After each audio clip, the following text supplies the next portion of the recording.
Have you ever organized your pantry when you were supposed to be cooking dinner? Or organized your closet when you were supposed to be getting ready to get out the door? Have you ever spent an hour on social media when you have a paper due tomorrow? Do you ever feel like you have to finish one last thing even though you know you should be getting in your car to leave? What do all of these have in common? They're all part of your executive function, specifically prioritizing. Get ready to learn about your brain. Welcome to Motherhood and ADHD. I'm your friend, Patricia Sung. My mission is to be a lighthouse for mothers with ADHD, helping you find your path to success by learning to appreciate your ADHD as an asset. I'm seeking to change the paradigm that ADHD means your life is doomed to be a hot mess. So I'm sharing strategies and encouraging you in your pursuit of happiness to love who you are every day of your ADHD life.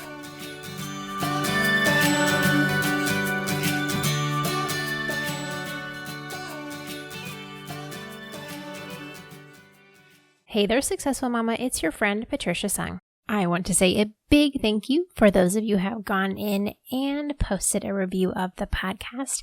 It always warms my heart to hear your encouragement, and it helps move us up in the search results so that more mamas can find this encouragement. Today's review is talking about episode 49, How to Help a Friend Whose Parent is Dying, which you know is a soft spot in my heart since I lost my mom. And Smileen XO titled her review, Hugs. Beautiful advice. I lost my mom 7 years ago, and I could feel the love and pain through this episode. Thank you for sharing your story and caring enough to help others.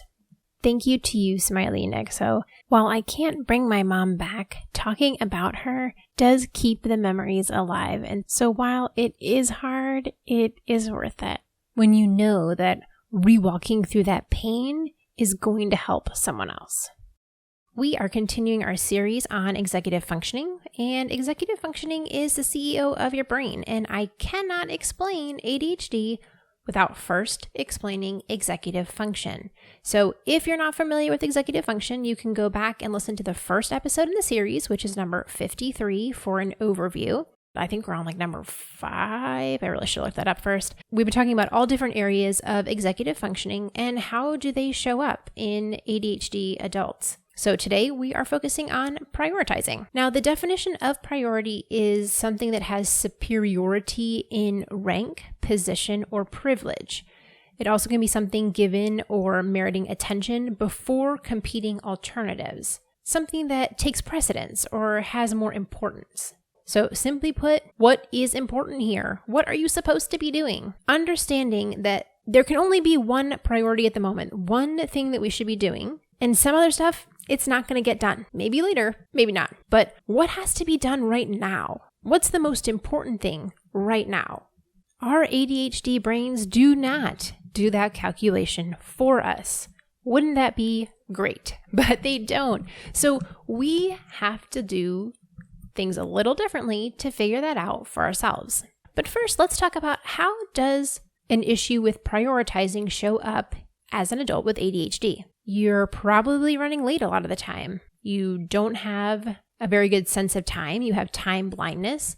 So you get caught up in things that you shouldn't be doing right now because you didn't have enough time to finish them. Maybe you're really good at procrastinating because you work better when you're under pressure. Prioritizing is used in every decision that we make, and we often get lost in projects and forget that we're supposed to be doing something else that's more important.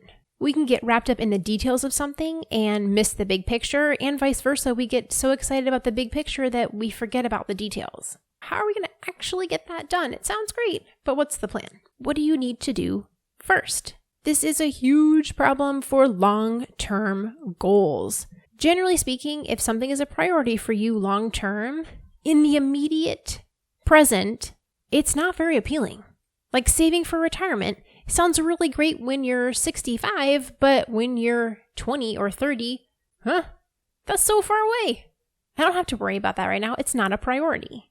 We also seek that dopamine hit right now, the immediate gratification. It feels good. I'm going to eat that ice cream. But you know what? My priority right now is eating healthier. But this sounds really good right now. I'm going to do that. Our priorities were not aligned.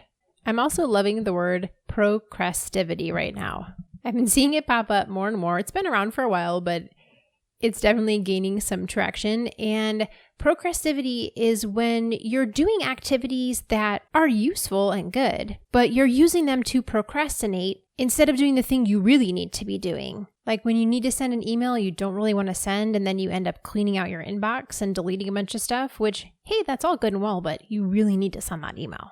The problem is when we get our priorities askew, we end up with the time crunch because that other thing needs to get done.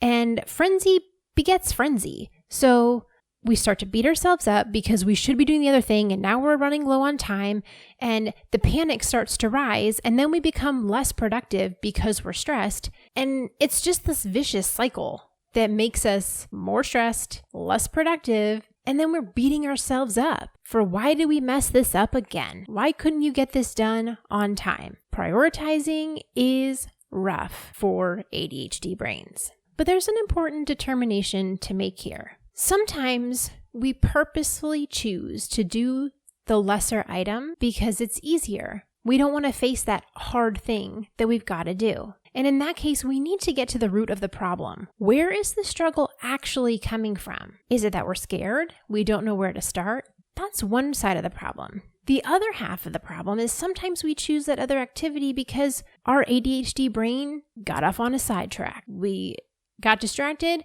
and we ended up over here and we're not quite sure how we ended up there. And in that case, that's a different set of solutions. That has to do with recognizing where do we tend to get off track? What bumpers can we put in place so that when we start to head off course, we get sent back in? How can we plan and prepare better and create those skills in order to improve in those areas?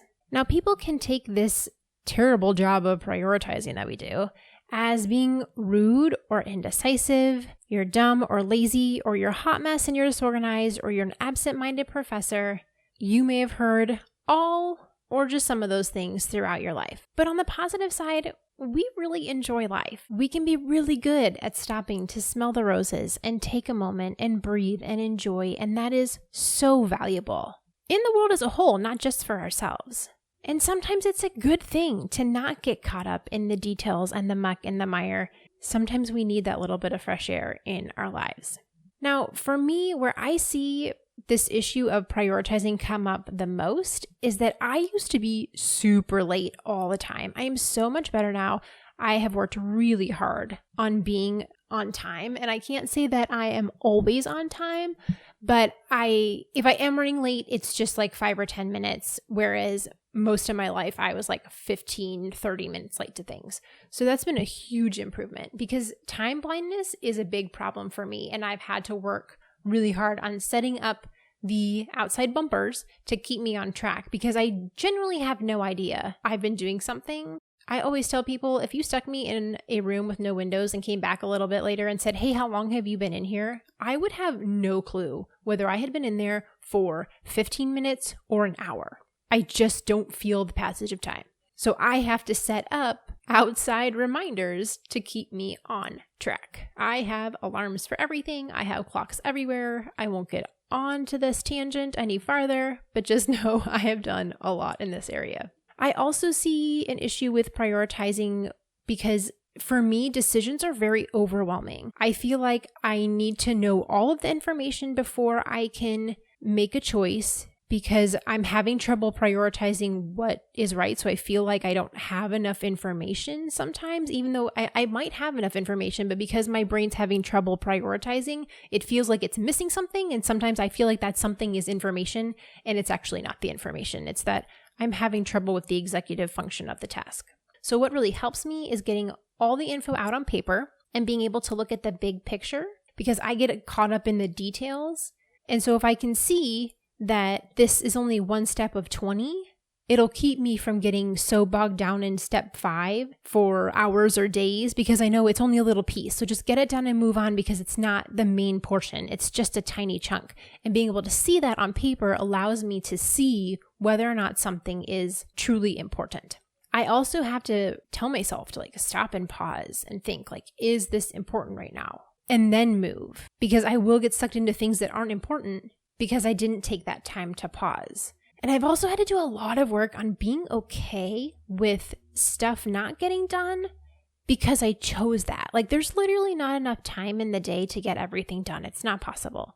So I have to be okay that things aren't going to get done, but it has to be what I choose instead of it just haphazardly falling where it may. That I decided, okay, this is the thing that's most important for me to get done today. I'm going to work on these. I have a top 3 list every day of like, these are the 3 things I need to get done.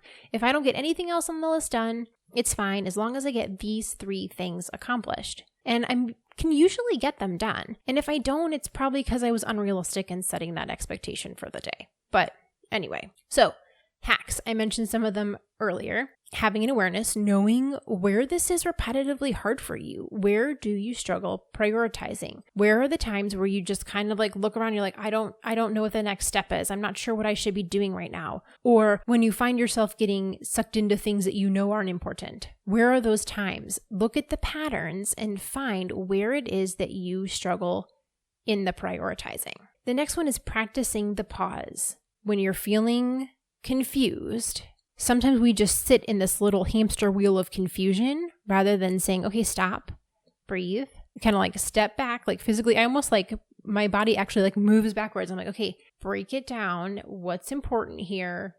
Okay, now I can make my decision of moving forward.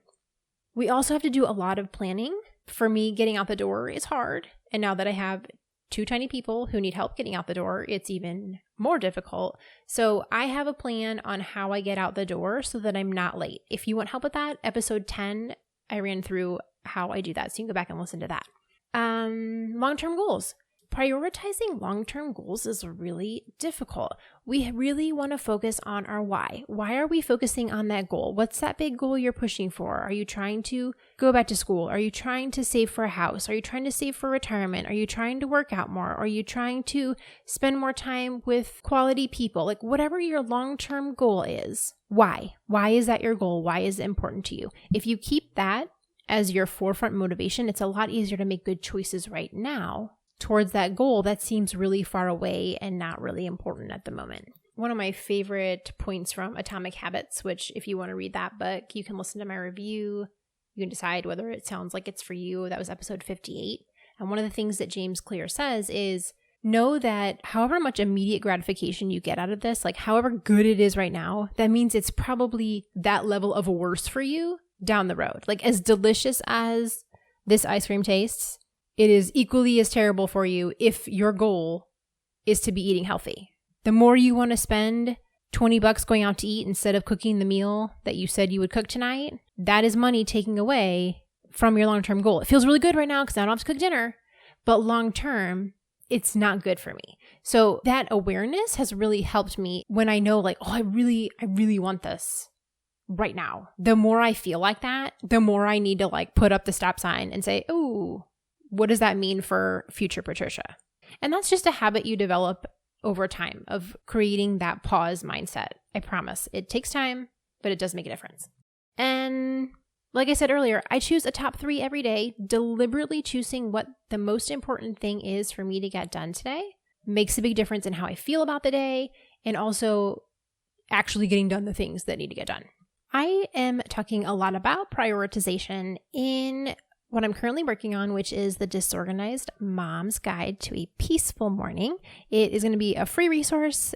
You can sign up to be the first one to get it, either on the website or in the link in the podcast description. And when we start in a couple of weeks, we're going to do a Peaceful Mama Morning Challenge where we're all going to work on it together at the same time to get our mornings more calm, more peaceful.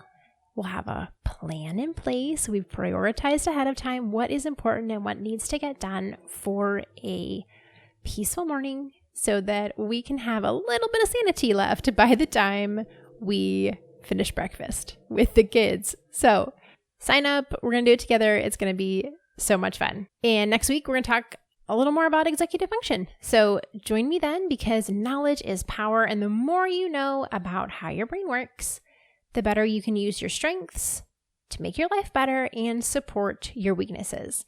We cannot change who we are. That is not our goal, but we can make our lives better. We can find ways to feel better about our motherhood, our lives. It is totally possible, and we're going to do it together. So have an amazing week, Successful Mama, and I'll talk to you then.